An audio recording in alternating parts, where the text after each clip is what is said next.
right. Well, welcome, guys, to another wonderful week of sports. Welcome to the Dad Hat Chronicle Sports Show. My friends are with me today. My name is Ed, the Dad Hat, and with me, I got the mayor himself, Mr. Donnie Wise, and also Mr. Patrick Larson, the Prospector. Gentlemen, how are we doing today?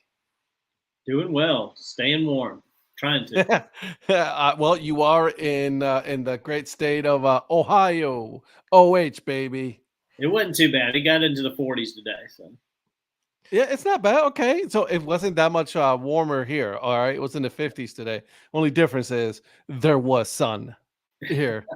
well, there was some sun here today. It was a surprisingly bright day outside, warm to for the most part. Tomorrow's 37 for the high, but it's supposed to be sunny all week, so kind of unusual, I guess. There it is. Okay, so we got here Mr. Brett himself. Hello, everyone. I just wanted to say it, and I'll say it right now. He beat me at the very end of our fantasy football. I had nothing. I was like, I'm done. I'm done. He had me. He had me. So, and then also Mr. Eric Prophet. I had to stop listening to the Dad Hat Chronicles podcast so I could tune in to see my boy Patrick. Thanks, thanks, thanks, Hey, Eric. I appreciate you hello, listening to my podcast. Thank you so hello. much. But there is another guy here, right? There's like literally three of us. Uh, just wanted to say that. Okay. Um, it was a nail biter, man. You beat me right at the end. Literally beat me right at the end, Brett. So, kudos to you and your win. All right, Mr. Mike Sellers. Donnie has a great shirt. He's already come. Look at that. He's being such a nice guy. Look at him. For now, just wait until we start talking about all this stuff, and then He's still not getting 20 seconds. Phil, new Dodger Stadium concession stand prices announced. Natural $75, hot dogs $150, beer $200. Well, actually, the price is actually only 2 cents. The rest of it's deferred for 10 years. Yeah, exactly. You still gotta pay. You'll just pay it in 10 years. Exactly. No, you pay $1 when you come in. You pay the other 40 when you leave. I like Oh, that. wow. They You have won't to pay let a you out. whole $10? I thought you was only like 2 cents. Two Abraham Lincolns. No. And I mean the pennies. Yeah, hey. So, I want to first start by saying I want to take a page out of Eric Prophet's book here on the Earn Fun Average podcast, and I wanted to go around the room here. What are you wearing, and as far as your hat, and then also what are we drinking tonight, my friends? All right. Well, I've got the classic Tritone Durham Bulls. It's a beautiful hat. Beautiful hat. Yeah, I love this hat. I've been carrying it around, just waiting for a spot to drop it in, and tonight was the spot because it actually went well with my Skyline Chili T-shirt. So I dissed Sellers a little bit on the tennis on my post today. So I was like, I'm gonna make up for it because I pack it when I come to Ohio because you never know who you're gonna run into. So. Sorry, I just had my throat right here. And I'm drinking Lucky Scars Hazy IPA from Currahee Brewing in Western North Carolina. All right. Okay. All right. I Nice like it. I choice. like it. What about you, Patrick? First of all, good evening, everybody, and big shout out to the chat. Thanks, everybody, for joining us. The hat that I'm wearing is the Erie Seawolves 2024 Marvel Defenders of the Diamond hat.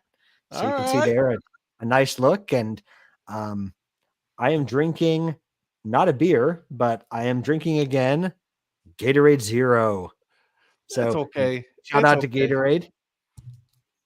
It's okay. I get it. I mean, you can join us eventually. You'll join us one day. But tonight, one day. I'm gonna hold my hopes on that. Okay. Obviously, I'm wearing my my Dad Hat by 47 brand.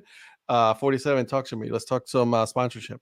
But also, I'm drinking Kona Big Wave tonight. Felt like something light, nothing crazy, nothing heavy. Not no IPA or anything like that, right? Like, I mean, that's some stuff, Yeah. I know, right? Yeah, but Dodger dogs are gross and a waste of money, anyways. Phil would know. He's always there. He's always, giving some good advice when it comes to his videos and stuff on food. So, wearing nothing here. Come on, man. We gotta wear our heads around here. Something. I hope Eric he's just Crawford- talking about the hat. That was what I was wondering. What Skyline Chili and an IPA? Why is he a host on your show, Eric? I don't know. I have no idea, my friend. We got to bring a little culture. Okay. Has Donnie Cool. been to a Tim Hortons while in Ohio? You know, when I left the last time I drove home weeks ago, I stopped for gas and they had a Tim Hortons connected to it. Yeah. And I wanted some stuff so bad. They had some pastries and donuts and stuff. But I fought the urge that day because I had already had lunch, and I will make it to one though. I will make it. All right. Zach, my friend, first of all, I got a shout out to, if you guys have not listened to it, Anna's podcast. Okay. Zach was on there today and I was listening to it today. Let me tell you, it was amazing. The man knows his stuff.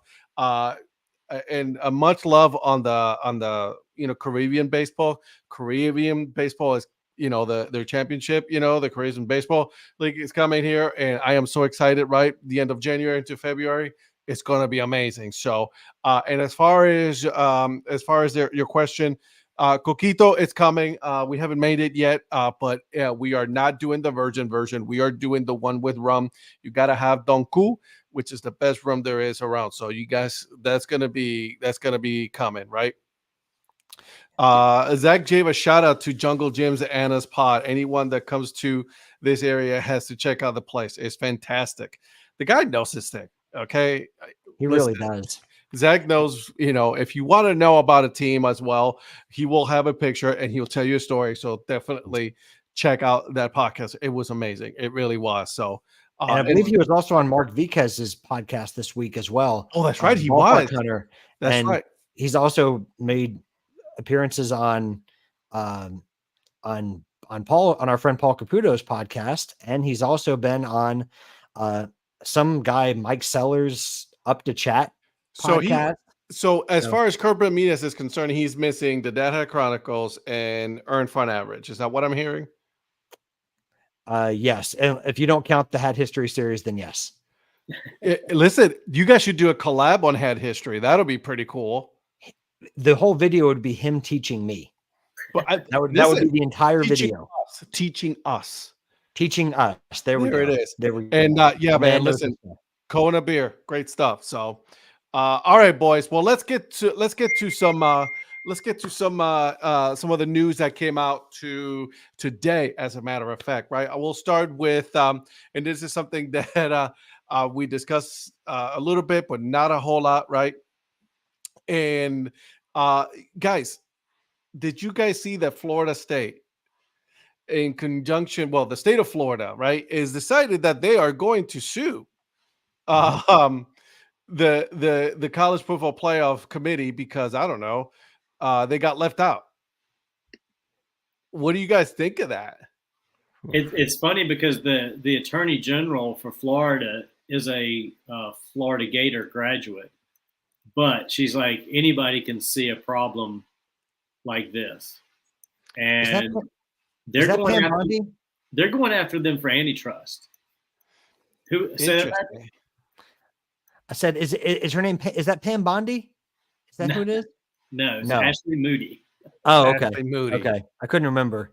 Yeah, she is. They have sent a letter requesting all documentation and communication between the committee, the ACC, the SEC, and ESPN on their decision. So they're bringing up some antitrust issues and unfair practice. So what you're saying is that the reason why they're doing this is because every one of those people are in cahoots with each other to put out what they think is the most popular choice, not the right choice, but the most popular choice to get the best ratings and most money. Is that what you're saying? That's what it looks like. Looks like they're going after them for colluding to put an SEC team in when they weren't as deserving as the ACC team. I mean, it's like anything when you start asking for documentation, if they don't want you to get that documentation, then things will happen. It's not going to change anything, but they're gonna. I don't know where it's going to go. They're going to fight this one a little bit too. Yeah. Oh yeah. I'm sure they will. I hope so. I just want to see it just for the sake of chaos.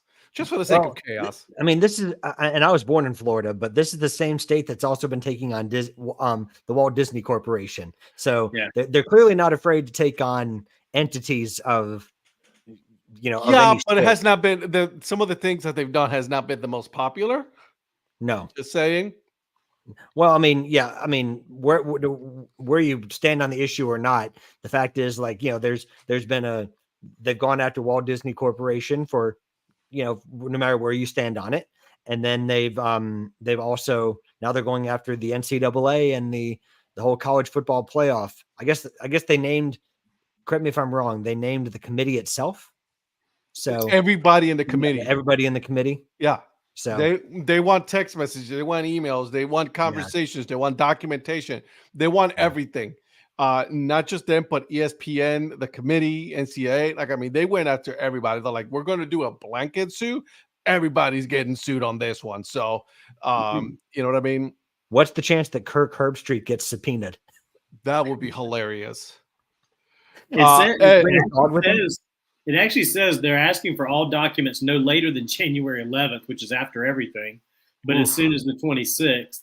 But they want all communications between the committee, the NCAA, ESPN, the conferences, all vote sheets, all details on financial guarantees, and they're also seeking any recordings or audio of meetings and information on compensation paid to committee members. So they're even looking to see if there's bribery going on from the SEC. That's wow. I don't think there's any foundation to any of that personally. I think it's just smokescreen. Yeah, it is. The committee just picked what they thought was going to be the best TV show. It's the wrong decision from the standpoint of what's played on the field, but they want the games. The games are entertainment, and they want the best games. And they felt like Florida State's not going to bring the best game. I disagree. I think it'd still be a good game. But it's just not going. It's not going to go anywhere. No, it's not going to change anything either. No, I honestly wanted Georgia to win anyway, but after this lawsuit, I'd not really hope Georgia just spanks FSU. Listen, I listen. Whether we like it or not, Florida State got screwed out of this one. Okay, it's just the way it is. Florida State should have been there. I think this is a conversation that it would have been a moot point if we would have had the 12-team playoff. Right, because the best 12 teams would have gotten in. It's just how that goes. Yeah. And the only time that I think we've ever had this kind of controversy was probably in 2014 and this year, as far as a real debate over who should have been in and who's not. A lot of years it's just kind of played itself out, and the committee's really been fortunate with how the seasons have played out, because there wasn't a whole lot of debate, or there was not a lot of spirited debate about who the top four should be. Everyone, when they saw it, they were like, yeah, I could go along with that. And really, from the year of its inception to now, the only 2 years are this one, and I think it's 2014, if I'm not mistaken. And they're probably wishing this scenario played out next year rather than this year. Well, it doesn't help the whole situation that Alabama's the team that got the fourth spot. I mean, Alabama lost games early and didn't look great in a lot of games. They were floating around that 8th or 9th spot, and then bam, they beat Georgia and they're in. Like, it just that's right. And what bothers me is that Alabama almost lost to Auburn, right? They almost lost to, I can't remember the other team it was, right? But they did, like you said, they didn't look good, right? So like you say that Alabama is a better team. It's let's be honest, that's messed up. That's not right, because if we were going to go by sheer dominance, Florida State won all their games. Yeah. Yeah. And when it comes to I'm sorry. Go ahead, Patrick. Oh, no, I was just going to say in response to Mike's comment, what I was referring to was the CFP. He's right about the 2004 BCS, but I was referring only for the inception of the college football playoff, not the bowl championship series. That's true. That's different, right? That was the top two Right. teams.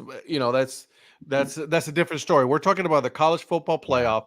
There's a specific committee that has been set in order for them to pick who the best teams are. No one is ever going to be happy, but I think that the overall majority of the people are they cannot fathom the fact that that Florida State was left out. And then on top of that, what makes it even interesting is that then you had all of these college football personalities defending what the committee did. So it just like they just made it even worse by starting to say, okay, they should have not. And I was like, Alabama was obviously the best team. Were they? They just had a better game, but Florida State had the whole season as the playing better. Well, that's a combination of a lot of those guys working for the people that benefit from this, and the ones that work for other entities outside of ESPN. They're part of the mainstream media, which they love them some Alabama, and they could care less about Florida State, regardless of records. But two things: if the kid from Auburn catches that ball, we're not discussing this at all.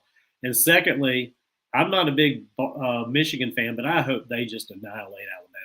I hope it's an embarrassing, lopsided game just because of this. I'm not an Alabama fan, Michigan fan. I'm rooting for a Michigan just straight up annihilation of Alabama, just so that can say, like, you guys wanted Alabama. Yep. Right. I just want to see that just for the sake of that. Yeah. And again, I also want to see chaos. I've been saying this all along for the college football playoffs. I want to see chaos. Simple as that. You know what I mean? And by the way, in the AA, they've been playing wonderful. You know what I mean? So just saying. Wow, I got time out here, guys. I gotta give a shout out to this guy right here, Con Art and Design. I can't believe they let the dad have a mic. Big love. It's Lance. I know it's you, baby. Me and Lance, we go back all the way to high school, guys. This is my boy right here. He brought from Cleveland. Nothing but love. You guys should check him out. He does some great animations and designs.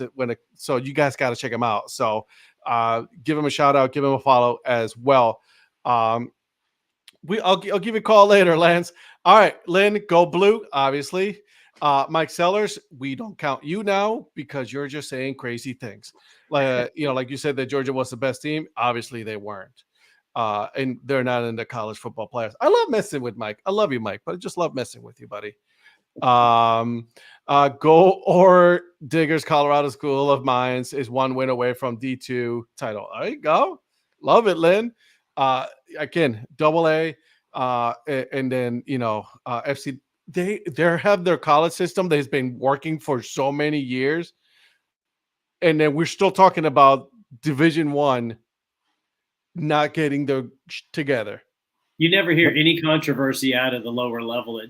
It plays itself out, and it just is. It just works. Yeah. I was watching some good football on the weekend, man. I'm telling you that Division I AA, it was amazing. Yeah. So D2 ball has some really good games. I mean, sometimes they're shootouts, but they're really good football games, and they're really entertaining. And you guys are right. You don't hear a lot about controversy with them, but it's really just entertaining football.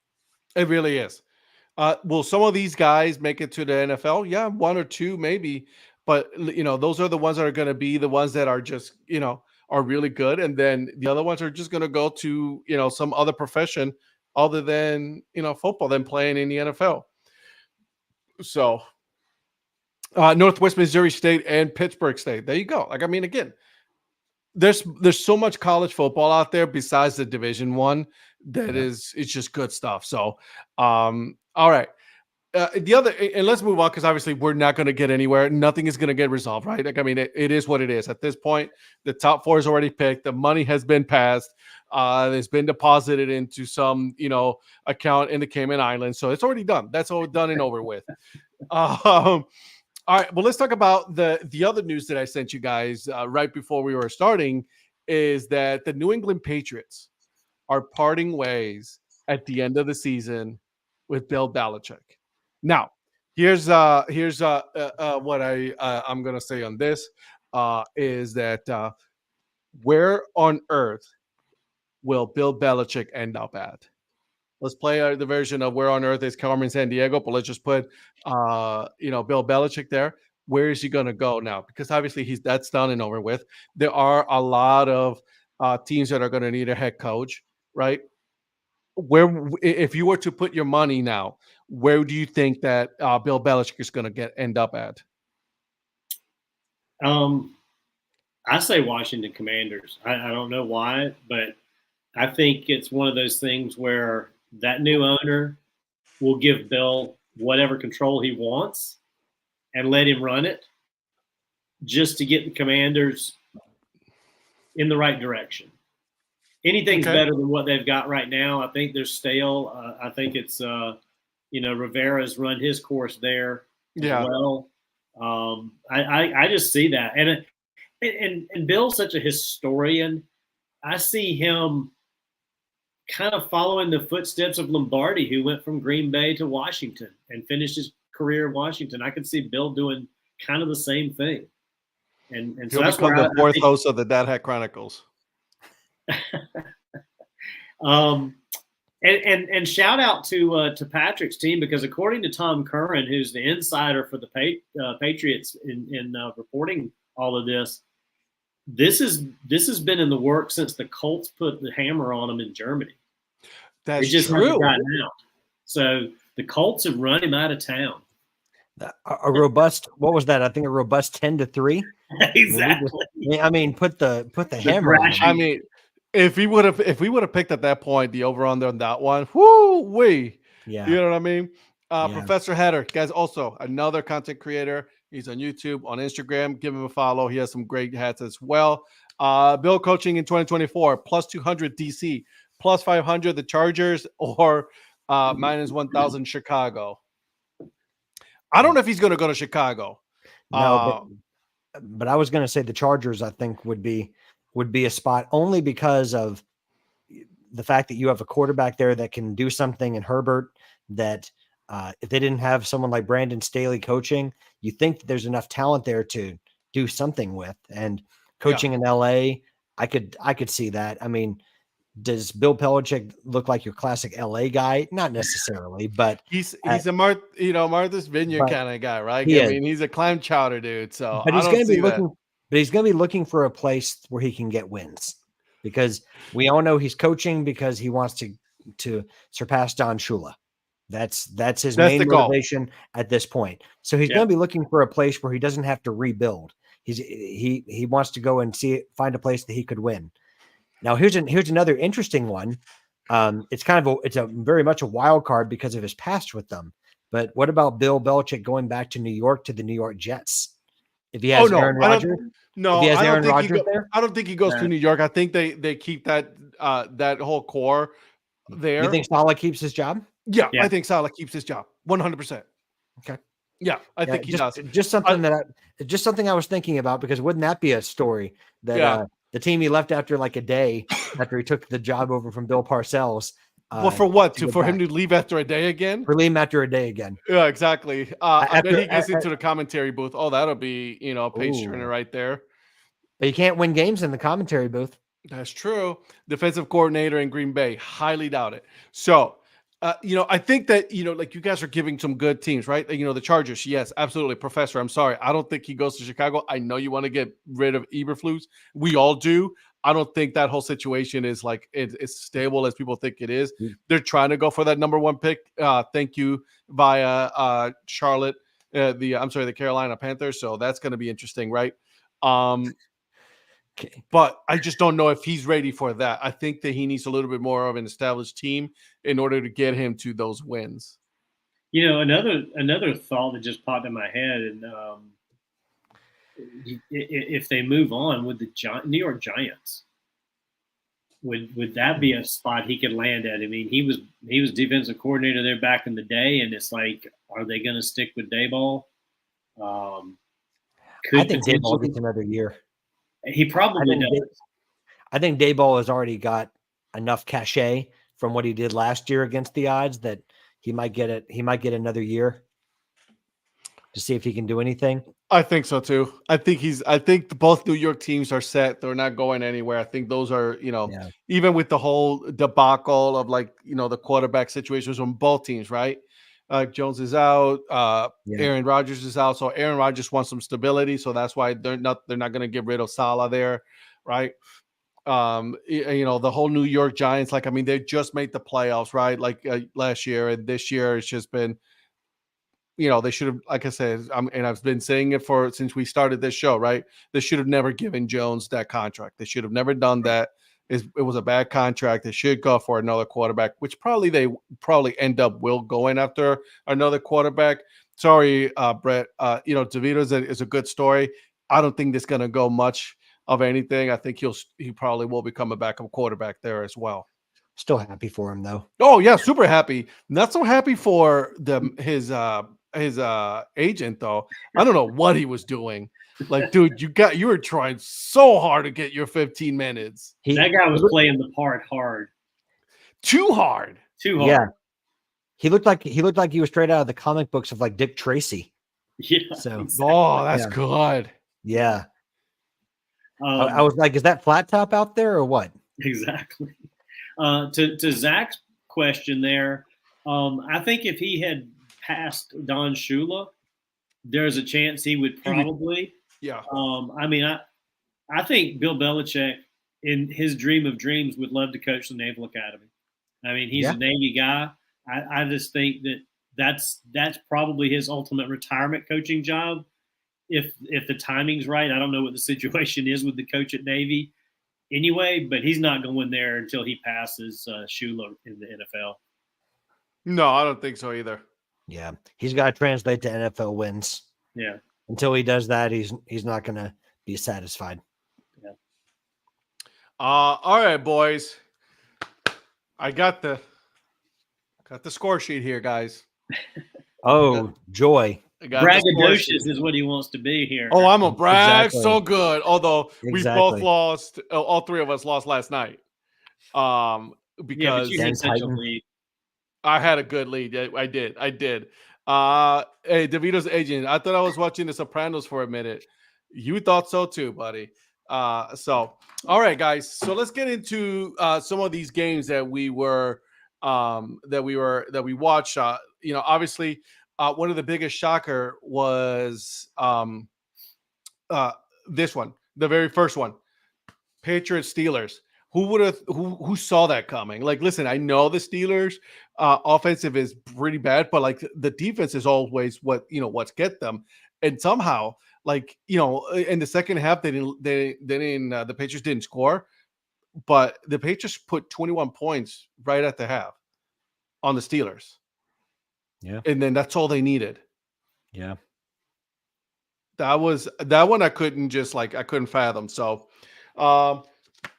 let's start with the Buccaneers and Falcons, though, shall we?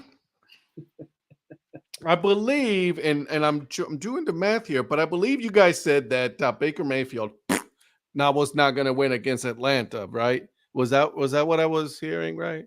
To be fair to the mayor, I was the one that was the most vocal about it. That's true. That's true. Bucks. I told you guys Baker Mayfield was, his I believe in his second chances, and he's making the most of it. Will he stay in Tampa? No one knows, but we'll see what happens. He'll be in Chicago. Do you think so? No. I'm just naming another random spot for Baker to land. Right. Yeah, exactly. Rams, Tampa. Yep. Carolina Panthers, right? It's just random places that was a weird quarterback room with Sam Darnold and Baker Mayfield. That was just a weird quarterback room. That was awkward, right? That was just awkward. Man. So, all right. So all three of us had Detroit. Did not see this coming. I'm not gonna lie. I did not see this coming.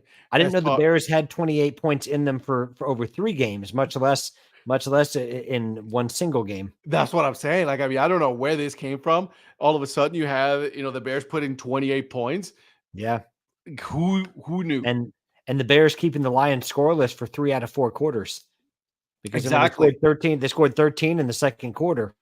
And then Exactly. So who would have thought? So all right. And then obviously the Colts Bengals, guys, Colts Bengals. I wanted to implore you not to take them, but I try to tell you, Professor. Yes, the Bears held the lead. They most certainly did, my friend. That was an interesting one. So, but listen, Colts. They only scored 14 points in the second quarter, and that was it. Bengals played really good though. Like, I mean, if you They think did. about it, the fact that they at one point when the Bengals won. At one point in a playoff scenario, it had all four AFC North in the playoffs. That's wild. It is. It is. Man, I thought the Colts were going to do a lot better against that Bengals team. I really did. And and you would have looked really good in the Colts hat, my friend. I believe you. Have you started looking for a new for a new Browns hat? I have. But I think in the current situation I'm in, it's a Browns hat to be named later, isn't it? It's a TBD. It is a TBD for the rest of the month. Yep, for the rest of the month. So, but yes, I do have one kind of in mind. If it's still in stock whenever I can get it, then I will be purchasing that one because I will honor my If not, word. I got a couple of dad hats that you can take a look at for that as well. So, Well, I got to stick flat brim. You can't be the bad boy curved brim media and then go curved brim. I like it. I like it. Browns and Jaguars, they sure made it. This felt like a playoff game, didn't it? It did. It did. Isn't there like a fan of the Jaguars on here somewhere? What happened to I that don't know if team? he's watching right now. He probably I don't isn't. know. I don't know. But from what I hear is like, his quarterback is the MVP of the league and he should be The going GOAT. into the I listen, Didn't he go so far as to say the GOAT? he most certainly did, my friend. He I most believe certainly did. I believe on one of the most recent editions of the Dad Hat Chronicles, which releases at 6 a.m. every Monday. I do. I believe that a Mr. Mike Sellers, along with a certain influencer, were recent guests on your pod. Yep. And yep. Yeah. Yep. And then the most recent guest is another person on our Mr. Eric Lichtenberg. Look at this. Trevor is the GOAT on and off the field. Okay. No, he did not. Yeah, he's only a GOAT if his name is Bill. Is Billy, and you call him a kid. Yeah. Listen, he got great hair.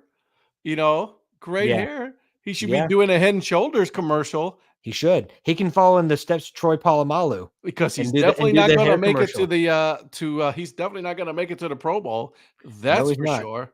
No, he's not. I was going to go over the St. Panthers. No one cares. That sounds sad. I noticed you kicked Donnie off right before you talked about Trevor, so he couldn't help defend. No, for what? Trevor is not a Pro Bowl contender. He's not going to go to the Pro Bowl this year. So I need you to calm down. This argument solves itself, but we don't need anyone defending it. No. The facts are there. There you go. The fact that you're asking, by the way, Mike Sellers, for the mayor to defend you when it comes to Trevor Lawrence should tell you right there that you even don't believe so much in your boy becoming a Pro Bowler. So I don't know what you're talking about. Oh, there he is. There he is. Go ahead. What did I miss? Apparently, you're supposed to be defending Mike Sellers and Trevor Lawrence. That's from what I understand. Oh, of course. I mean, Trevor came back and he played hurt and still about won that game. So they were not going to win. Listen, I've always been told that close only counts in horseshoes and hand grenades. Yeah, there it is. That's true. So, I really thought first off, I didn't think Trevor was going to be able to play this past week. So the fact that he was able to get out there and give it a go was pretty good. But they've got to get some things straight here because they're kind of like a couple of these other teams that have had a good run and then all of a sudden faltered in the last few weeks. So they got to get it turned around the next 4 weeks if they want to get on track again and make a run. Look at those Browns right in the thick of the playoff standings. Number 5 right there, baby. But I wanted to, listen, I want to show you because, obviously we're talking about the Jaguars, but look at the Colts right there. The Colts are just right there on it. I'm telling you. So I wouldn't sleep on the Colts right now, guys. All Somehow right. the Colts are inexplicably in the playoff race, and I do not understand it. It defies logic. I'm okay with this. It's Minshew mania, baby. Minshew mania. So actually, and look at him. They're in the 7th spot right now. Yeah. Look at that. I love to see it. They were terrible this weekend, but I love to see it. So let's get back to the scores, guys. Let's go over a little bit here, but because I want to get into some news about baseball here. But we've already passed over the Panthers. We're not going to talk about that. Jets, Texans. Jets defense is good. I'm surprised. Zach Wilson literally said, what are they going to do? Bench me? He was playing with nothing to lose. That's what it was. Like he was just like, I'm just going to play, do me, and then the rest will take care of itself. Good for the kid. Because he's not going to be the starter next year. And what about C.J. Stroud? I mean, he just kind of like went concussion. Yeah. Concussion. Yeah. This Ravens game in overtime. Did you guys see that? I didn't see that coming. The fact that the Ravens won in overtime should tell you, they're the number 1 seed right now. I just don't believe in them. I don't know if they have it in them. I want to put this comment here, and this comment is strictly for our good friend Mike Sellers. Your kicker is better than your quarterback. That should tell you everything you should know about Trevor Lawrence. And we move on. Broncos winning out. So I'm going to hit there, Professor. We're going there. But Vikings Raiders. My God, was this a horrible game? But that's one thing we got right. We all said it was going to be a terrible game. We both did. We didn't have faith in either team. It was more, and all of us picked Minnesota. Which, by the way, did you know that it was the first time that I've seen this in my lifetime? I think it's happened again before. But the Minnesota Vikings 3-0, they win. The Minnesota Wild also won 3-0, same day. So, yeah.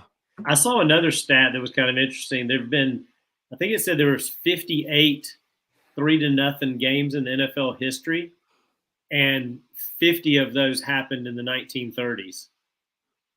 So there've been only 8 since the 1930s, and this was one of the 8. Professor, Raiders lost. It was a good outcome. Indeed it was. 49ers and Seattle. We all had the 49ers. That was no big shocker there. It's just you know what I mean? Yep. So in the next game that we have here, Bills and Chiefs. The both of you picked the Chiefs. I want the record to put. We were robbed. No, you're okay. We were robbed.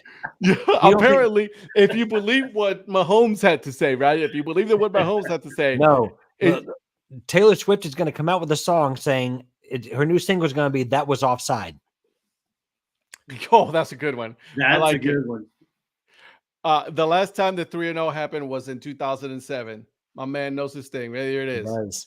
I didn't realize Eric thought McManus was the greatest kicker of all time, but I'll take it.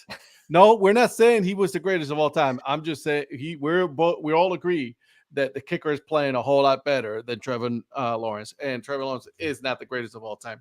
But I digress. All right, so let's talk about this game. Let's pause here. Bills Chiefs. It was a back and forth game. And here's what I'm going to say, and then I'll open it to you guys, is if you're going to rely on the referee to win the game for you, this is what happens. Okay. You do not let the game on the referee's hands. Okay. They had plenty of opportunities to win this game and they did not take advantage of it. The Chiefs lost. It just plain and simple. Okay. Tony was offsides, and by a lot. Yeah. I mean, it's just another mark on Tony. I mean, he's had lots of different issues. This is just another one of his issues. and it's completely on him. I think I even texted you guys that I wished that Pat Mahomes would come out the next day and at least apologize. He wasn't going to after he saw it. Well, he wasn't, but I would have hoped that he'd have been like, you know what, I looked at the tape and it's all on our players' fault. Also, he needs to shut up because the Browns lost a playoff game. Yeah. Due to a penalty that was not called. Well, and the thing is, the flag was thrown. I mean, it's an immediate flag thrown. The referee has no idea how that play is going to turn out. They didn't know the outcome of that play. Right. It was already a flag on the ground before that ball was even out of Mahomes' hands. So. Correct. And the fact that he's complaining about it tells you already, right? Yeah. But Tony was a full yard off, never checked the ball or the ref. He didn't. So that's on the team. That's not on any. That's not on the ref or on anybody else. That's on him and the team to let him know exactly. He's in the NFL. He's been playing football for how long now? He should know better. And as close as he was to the ball, there was really no reason for him to be that far up. I get pissed at work too. I can understand him being upset. Listen, we all get mad at work. Okay, it's just how that goes. But also, I think credit to Josh Allen for maintaining his sportsmanship too, because he could have jawed back, but he didn't. He just he's like, yeah, and he kind of patted him on the chest and kind of went on his merry way. Because Josh Allen knows better. Josh Allen just lost a couple of games due to some controversial calls on the hand of on the Kansas City Chiefs. But he mentioned it when shaking hands with Josh Allen instead of saying good game, right? That's what I'm saying. Like, don't do that. And he did apologize for that part of it. He came back and said that he shouldn't have carried that on with the conversation with Josh Allen was like, dude, I'm done. I'm out. I'll see you later. We won. That's all I want to know. But I thought that was upstanding of Josh Allen just to not to entertain it. Yeah. And make it worse and to amplify it more. So credit to Josh Allen for that. Good on him. Yeah. Good on him. Absolutely. All right, boys. Let's talk about the Broncos. Listen, all three of us had the Broncos winning. We don't believe in Staley. Obviously, we know Patrick he is making it his agenda to make sure this man gets fired, but it has not happened. It will happen. At the end of the season, it's going to happen. But the Chargers are just bad, and now they lost their quarterback for the rest of the year. Yeah. Well, you can't blame him. I mean, he might as well have surgery now because there's nothing really to be playing for. I'm the quarterback. I'm like, bro, just let's just make my body rest. Give me the surgery. This is not going anywhere. Well, my coach is not going to be here next year. The part that gets me is that Staley's supposed to be a defensive mind, but where have the Chargers been good on defense this year? Right. Like, they brought him in because of his defensive mind. Like, we knew he wasn't an offensive mind, but like poor Kellen Moore, he's like, it doesn't matter how many points I ever do get to put up, but this is the guy that they have as my boss. Man. Yeah. That was a good one, Professor. I didn't see that. I just the Broncos, man, they're in the playoffs. They're not in the playoffs. They're in the hunt right now, right? So I mean, they're doing really good. They're doing what they need to do, right? At the beginning of the year, we were all saying, man, this is bad. We don't know if he's going to be here next year. Well, he had to, or he was going to be benched because no one is going to take that contract, right? I mean, that contract is just bad for any team to take unless the Broncos eat the majority of it, which we all know that's not going to happen. Yeah, I mean, they were 1-5 to start the season, and they're 7-6 now. So they've gone 6-1 after going 1-5, beating my Browns. Yeah, that's incredible right there. And I'll give Sean Payton credit. I was very critical of him when they were at 1-5, and I was critical for him as they started that winning streak. But I will admit, I've been wrong, and the Broncos have looked a lot better. So, and he's not even doing it all with Sean Payton guys. So big credit to Sean Payton for the role he's played in trying to right that ship. I can't root for the Broncos as a Cleveland fan. There's too much history there. So I can't do that. But good for you. I mean, it was hurt. It was bad, right? Russell Wilson, we can say literally now, he can literally say, hey, let's ride, or let's Russ cook because he's cooking. right now. Whatever it is, they've figured out the formula now between the two of them. It just took them a little Dunk, bit. eating the clock, dink and dunk, eating the clock, right? That's it. That's their MO. He's no longer trying to throw those long bombs. You don't need to, Right. Right. you know? Look at what you're good at.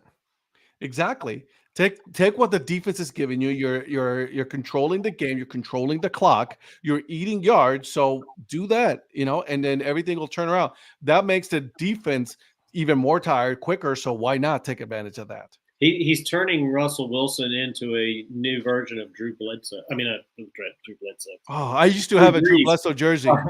Sorry, Drew Brees. Ooh, Just that's basically manage the game and do what you take what you can get, and don't take any more than you have to. Man, that Drew Bledsoe was a beast for the Saints. Man. He really was. He really was. He was a lot bigger than I thought, and Yeah, he was. But if let me ask you this, guys, if Sean Payton knew now about the debacle that the Chargers are in, and then they're going to be losing their coach, do you think he takes that Broncos job, or he waits for the Chargers? Because everything that we said that he wanted that Chargers job. I think he would have taken the Chargers job. Yeah, I agree. I think it's a much more attractive job than it's probably the most potential as far as potential landing spots, especially this upcoming season. And it would have been the last season as well. I think it's the most attractive job out there with facilities that you have. I mean, you get to play at SoFi, you're in LA, the lifestyle, and you got a good football team that just needs a good coach.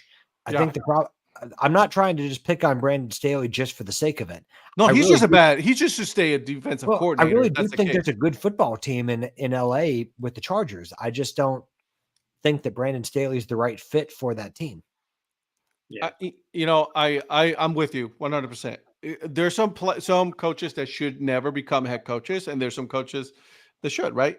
Staley should stay as a defensive coordinator. There's some things that just you're good at, right? And then and things will work out. And so I think Peyton might have also been waiting to see what happened with McCarthy, because I think the Dallas job was another one that he was coveting. Mm-hmm. And that's, speaking of McCarthy, the Cowboys putting a whooping on the Eagles, right? I think we all said it. I think, Dallas is, Philadelphia is that one team that's like, they were 10-1 at one point, but it's like, are they really, right? I mean, yes, they have gotten really lucky, but like they have shown some areas in which they have a lot of work to do, right? That defense is getting old. They're not as good at what they used to be. And now look at them. And I'm the one that got this pick wrong. So I will say this. I really feel like I need to give you and Rhonda. Yeah. You got it wrong. Well, we can blame it on me. I'm never going to put any blame on Rhonda. She's Mrs. Mayor. That's right. So all the blame goes on me. But I do need to give some respect to the Dallas Cowboys and to Dak Prescott. They went in, the Eagles came in and they took care of business at home. And the one question I had about the Cowboys was, could they put it together in big games? And this was a big game for them. So I want to give credit where credit's due. I got it completely wrong. The Cowboys completely outplayed the Eagles, and congratulations to Dallas and their fans. Brett, I've heard this one, like, at nauseum. Just want you to know that. Yes, we have had a lot of quarterbacks. As a matter of fact, I believe this season we've had 4 starting quarterbacks. I was going to say, you don't have to go back 20 years. Try to remember all the quarterbacks you've had in the last 3 years. That's too much. No. I love it when I get to look at the whole history of Browns quarterbacks. It brings back memories with some names. I mean, there are some doozies in there. They were. So it's okay. Listen, we're no longer that team, though. Okay. Yeah. There are some teams that have that. Carolina Panthers. Brenda, you can blame me. Just a guess on my part. Y'all are the experts. Rhonda, look at my results. You'll know from my results I'm not an expert. Have you seen Patrick's results? It ain't good. Yeah. Rhonda, I think you probably did a lot better than I did on picks this week. So I will defer to Mrs. Mayor. Because I had a train wreck of a week. Yeah, well, and then to end the week, Miami, Green Bay. We all three of us had that. I don't know what happened.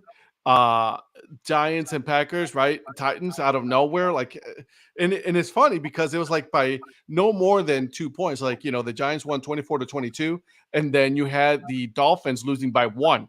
So it was a wild Monday night.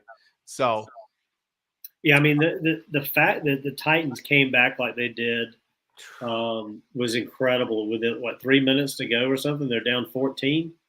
I mean, Will Levis I think they might have just found their quarterback for right now. Well, if he stays. Yeah. Well, if I'm them, I give him no reason to leave. Well, Will Levis is going to be there for a few years. I mean, he's a rookie. So the coach might not be there though. Well, that's true, but he's eyeing that New England job, boys. Yeah, that's true. And with them kind of sort of making it officially unofficial yet that Belichick's gone, then we'll see where that goes. Because Vrabel's the type of quarterback that he's like a young version of Belichick in some ways, and that's probably what they need is a refreshed version.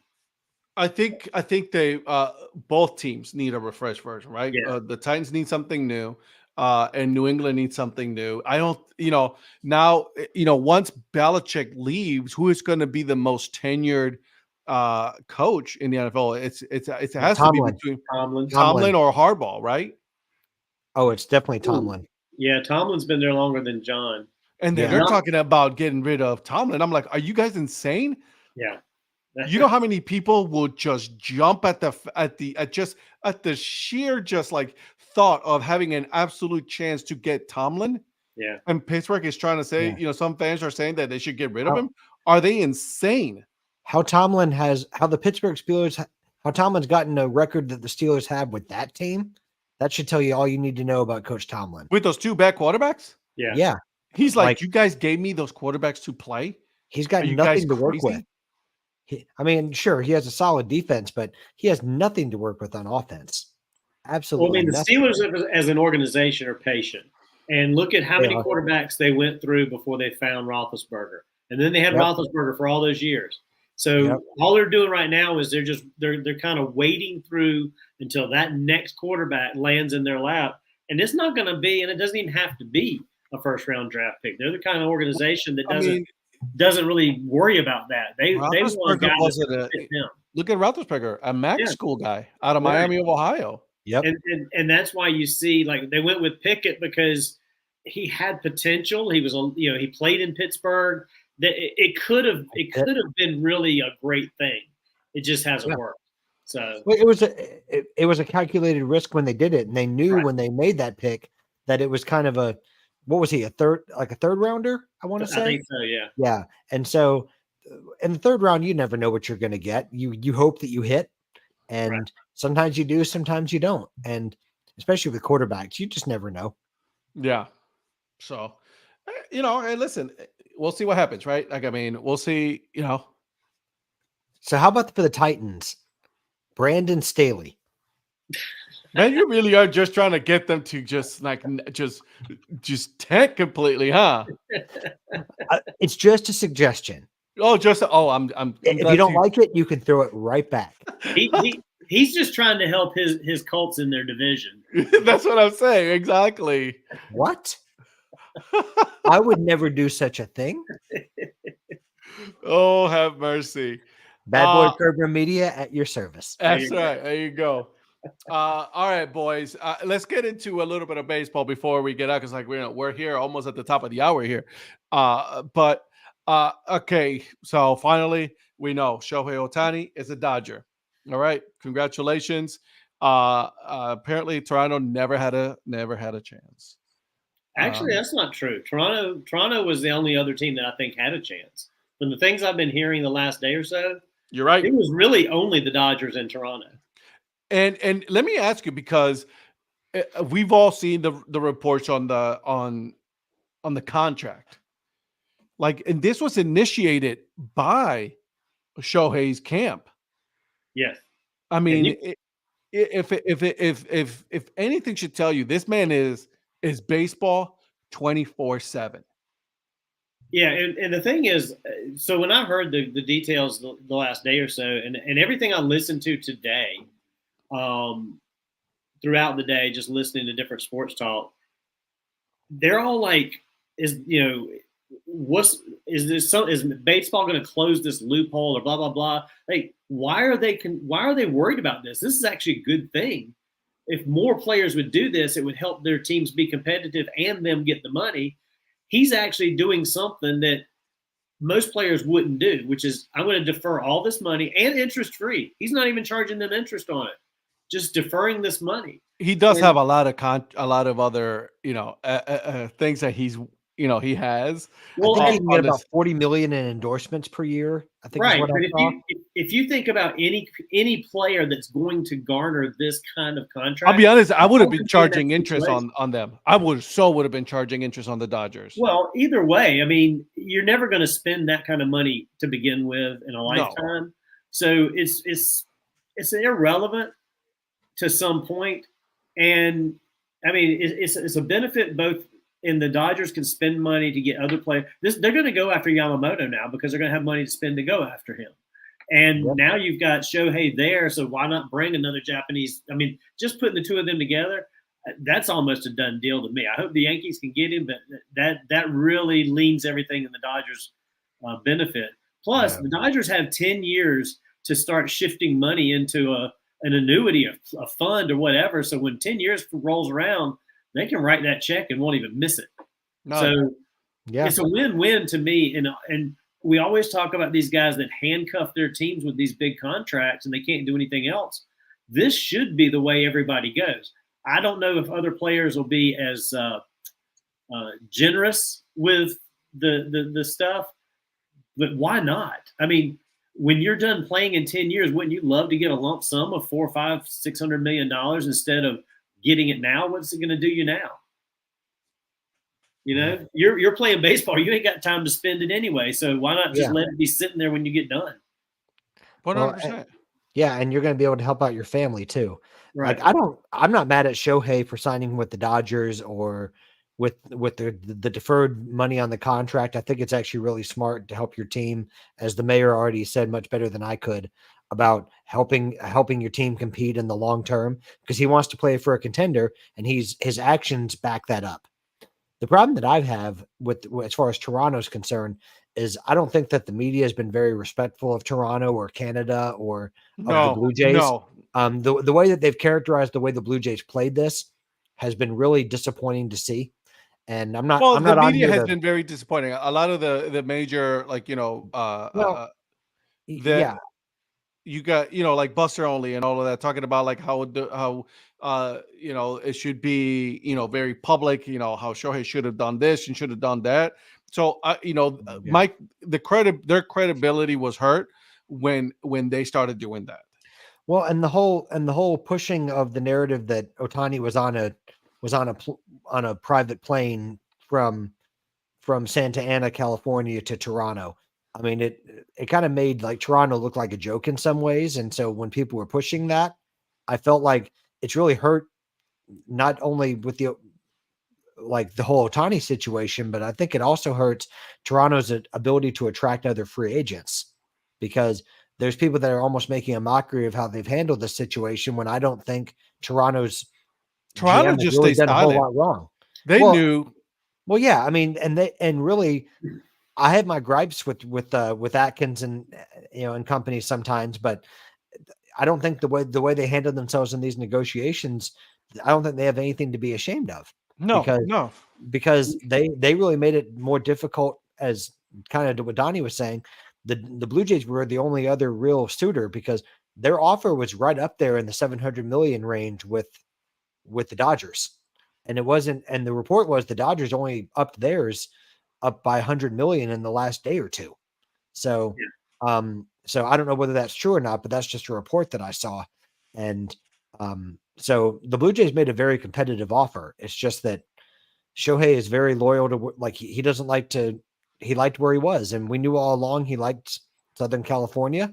And the Blue Jays, I don't think have anything to be ashamed of, but I think the way they've been portrayed Toronto's in the media, a beautiful city, bro. Yeah. I love Toronto. Well, I just think that the way some people are characterizing the organization, it hurts the image that they have that might affect what other free agents potentially will do.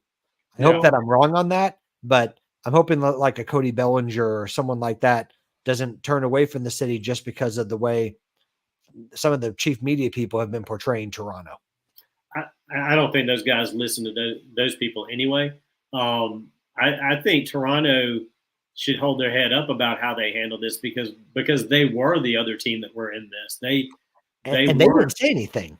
Like, right. They respected Shohei Ohtani's wishes of not saying anything, so they kept quiet the whole time. Yeah. I mean, like all that stuff that came out were from other baseball reporters. I mean, and beat writers. Like that was not coming from the team. They kept quiet. So. Yeah, the mainstream media kept saying that it would have been bad for baseball if it had gone to Toronto because of the exposure. I'm like, no, I don't buy that one bit. Neither do I. No, and I think it. And he even said this last week when I told you guys that I thought Toronto was actually the leading candidate. I thought it was because of the fact that they were an international city, they were a domed stadium, they were the facilities they put in Dunedin. All of that to me was all in their favor. The only difference is with LA, he doesn't have to move and he still plays in great weather. I mean, so and the Dodgers, they have a great they always have a good organization. They always have a good talent coming through, and they're willing to spend the money, and they win. And so, and Toronto's been winning. And it's nothing against Toronto. I think the mainstream media is, again, one of those, like they do with a lot of things, they're portraying something inaccurately. And I don't think players per se would listen to that and go against Toronto. I think Toronto is on the up and coming, and they just need another one or two bigger name guys maybe to come in there and add to that young core they've got. And the fact that they just need to sign those players now. They need to sign what they have, and then Vlad and Bo. Right. Absolutely, Bo Bichette and Vladdy Jr. Right, like they need to get signed. Let's get that done, and then let's start worrying about like you said, Cody Bellinger or someone to help them out, right? But they need. I would start with those two first, and then let's move on. Because they talked about having the money to still sign those, even if they did the Shohei deal. So now that the Shohei deal didn't come their way, go ahead and make those deals with us. Parlay that money into something else. Yeah, and one thing that also shows they have money. They're now Rogers Sportsnet had a deal with the NHL that was really a huge money loss for them, and now they're out from under that NHL contract. So now they've got money to invest in other places. So if they choose to use it for the Blue Jays and really focus on being a baseball network and supporting the team to try to get more viewers there, that's a real opportunity. So well, and the way it was presented too is he presented the contract structure to these teams that this is what he wanted. So I can see in hindsight when you hear Toronto say, "Oh, well, we can sign these guys. We can sign him and still have money to sign these guys." They knew that if they signed him, what the structure was going to be that would allow them to do that anyway. Yep. So that's one of those telling signs of how in this they were, because they knew what he was requesting for a structure that would allow them to sign those guys and keep the core together. So, and I'll say this because as far as Shohei is concerned, right, the guy comes in, I believe that the Dodgers are going to, they're going to profit out of this, right? Like, I mean, he's an all-star. He is, he is a world icon, right? It's not just here in the U.S., but it's a world icon. And that narrative that the Blue Jays would have not been able to do anything with that, I think it's false. It's completely false. And I don't appreciate that part. But yes, he wasn't in Los Angeles. He lives in Los Angeles. He wants to be closer to home. That's his comfort zone, there's nothing wrong with that. We all do that in our lives. So I don't fault him for that. I actually, applaud him for, bringing up the contract in a way in which done. So that way, the Dodgers can go and sign more players because now they're in on Yamamoto, right? They then, when they say it's like, Shohei is, is signed with the Dodgers, then everybody thought that the Yankees are going to go ahead and sign Yamamoto now, which is not the case. the Dodgers can still sign Yamamoto. Do you honestly think that Shohei Ohtani wasn't thinking about that when he did the contract the way he did? Yeah. Well, and did you notice then in the 4 slide long Dodgers press release about the signing of Shohei that they mentioned, the name of such greats as Koufax, and then they mentioned Hideo Nomo. Yep. So about Right. trailblazing teams. I mean, sure, that was an announcement for Ohtani, but don't think that doesn't have a little bit of a message that you're sending to Yamamoto as well. 100%. Yeah, I mean, his agent's going to be reading those type of things, and if you're mentioning the likes of Hideo Nomo, and I wouldn't be surprised if they bring in Hideo Nomo as part of the throw the first pitch and all that stuff at the beginning of the season. Or to like bring him into a meeting with Yamamoto to tell him about what he liked about Los Angeles. And then now you've got Ohtani to represent you as well, who knows LA. He has 6 years worth of experience in LA. So think about it this way, guys. For so long, right? In LA, there's 2 of the biggest cultures that you see: Asian culture and Mexican culture. Valenzuela, for so long, when he was playing there, the guy was, that was it. He was it. Yeah. Now you have Shohei Ohtani. You can have Yamamoto in there. Guys, it couldn't have been written any better. Yeah. Yeah. So, and I don't think the Yankees have the kind of money that the Dodgers are going to put. I don't. Probably not. I was going to say it's probably a matter of whether Hal spends it. I think Hal has money. I think it's just a matter of whether he spends it. I don't think he will. Well, I mean, if he wants to beat the Dodgers at something, he probably will. He was like, let's overpay for Yamamoto. With all due respect, Donnie, I mean, your starting rotation desperately needs him. Oh gosh, yes. I mean, they need pitching back. They need him more than LA does. LA for LA, he's more of a. I mean, for LA, he's more of a just a nice option to have, but he's going to mean a lot more in the Yankees rotation. So I wouldn't count the Yankees out just yet, because I think Yamamoto wants to feel valued too. And so after the whole Shohei spotlight does he want? Well, he's going to be the second tier to Shohei when he goes there to the Dodgers. So, and he may want that. I don't know enough about Yamamoto to know. Right. No one knows that exactly. Let me ask you this, Donnie, because this is very interesting. And I saw a report on this, and I don't know if it's true, so I want to make sure. But 2 things. One, yes, they're in on Yamamoto. If they sign him, they still need a couple more pieces for that pitching. Want to hear your thoughts on that. And then 2, the fact that Soto came out and said that I'm going to enjoy playing with Judge while I'm here.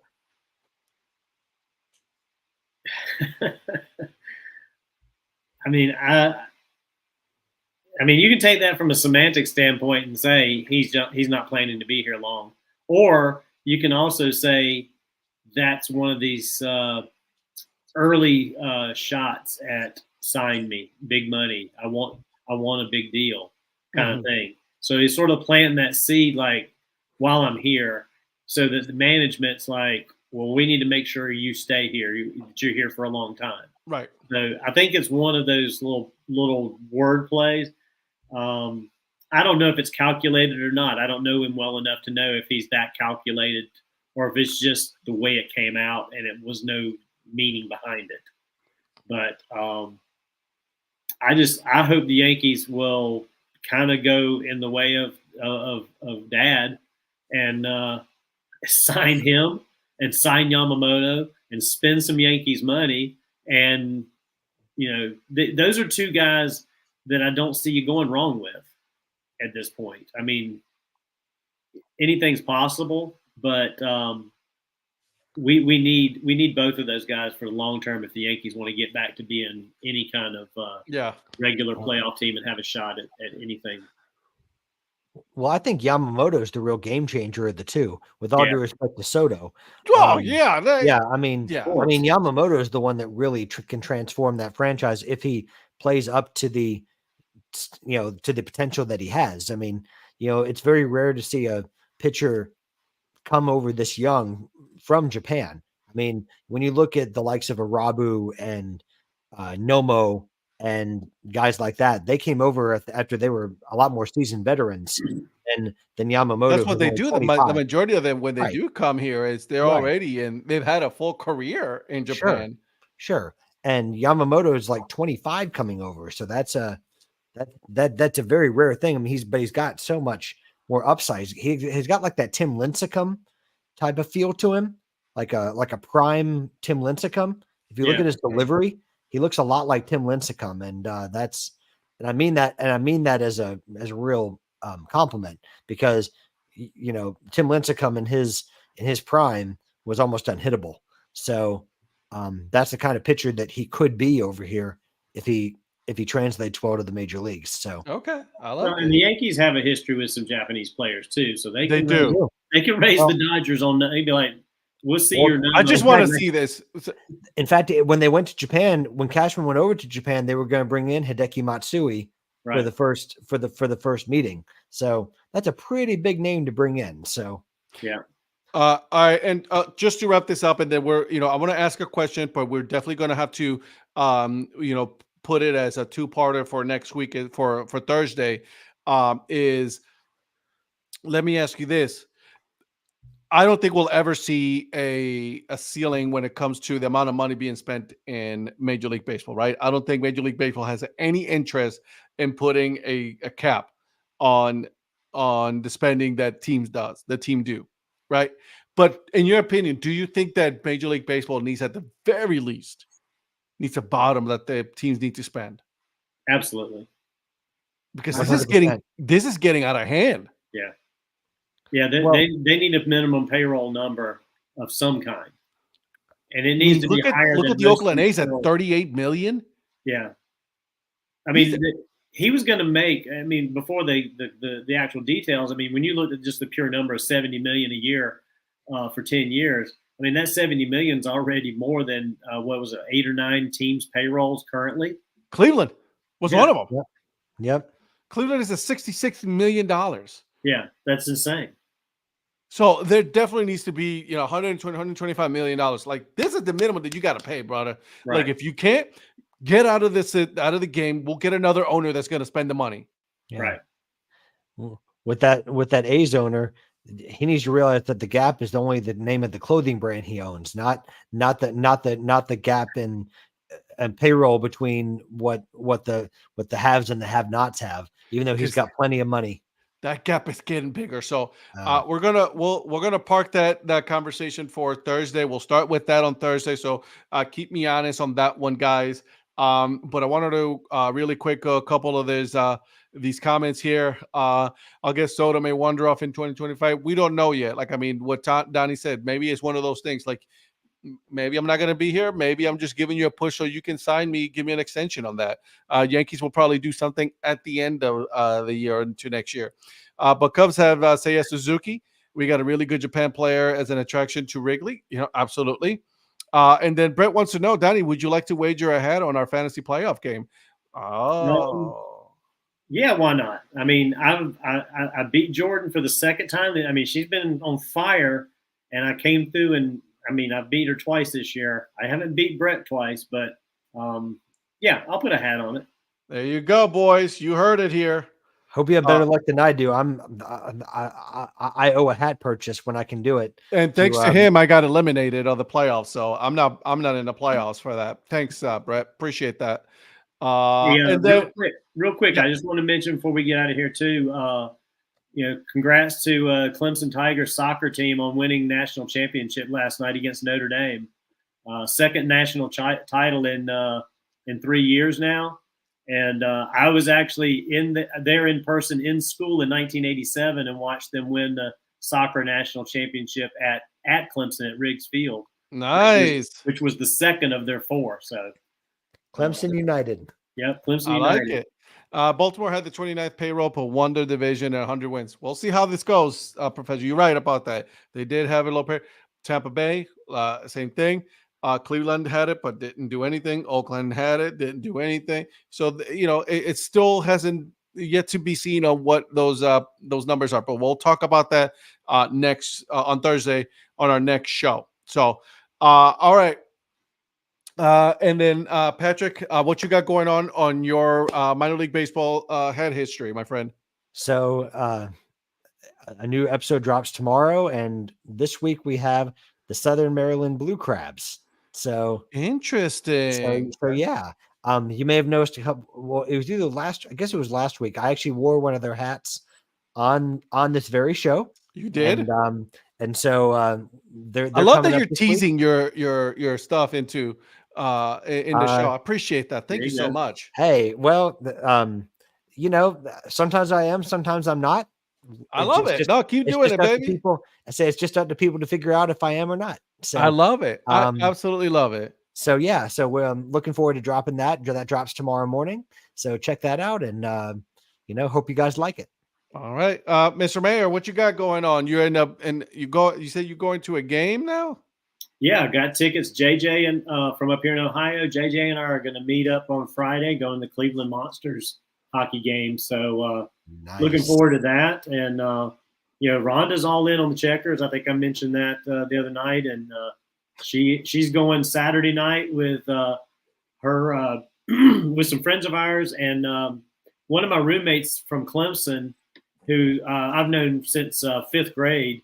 Whenever we were in school at Clemson, anytime Rhonda came to visit, I was always working, just like now. I worked for Domino's. I delivered pizzas for 4 years at Clemson, and she would come up on the weekends, and I would work Friday night and Saturday night, and she would go out with my buddy Bart. We've known him since middle school and high school, so he's kind of like my fill-in date for her. And his wife and daughter are in New York City this week on a mother-daughter trip. And so he's going to be filling in for me at the hockey game on Saturday with Rhonda. I love it. Love it. Love it. I love it. Fill-in date. That's awesome. You're going to love the Q. That's a beautiful little stadium that, you'll like it. I'm telling you. And it's going to be right next to Progressive Field, right next door. So you're going to enjoy that. We already talked, check a hat for me, and then we'll discuss that later on. Give me some Guardians merch. There it is. Hey, I might have to get up there early and see if I can run through the Guardians Pro Shop too. We'll see. Go for it, brother. They got some nice stuff. I'm sure there's at least one dad hat that Ed doesn't have there. Maybe. You're probably right. All right. As far as the Dad Hat Chronicles podcast, I did release it again today. It was just, and I do apologize. I want to make an apology here. It is just the rock, just no intro, no outro, none of that. It was not edited. I had some issues with the recording, so I do apologize, but I did want to put out there because it was a really good conversation with Eric Lechtenberg, who, by the way, is a great guy. So make sure you guys listen to that.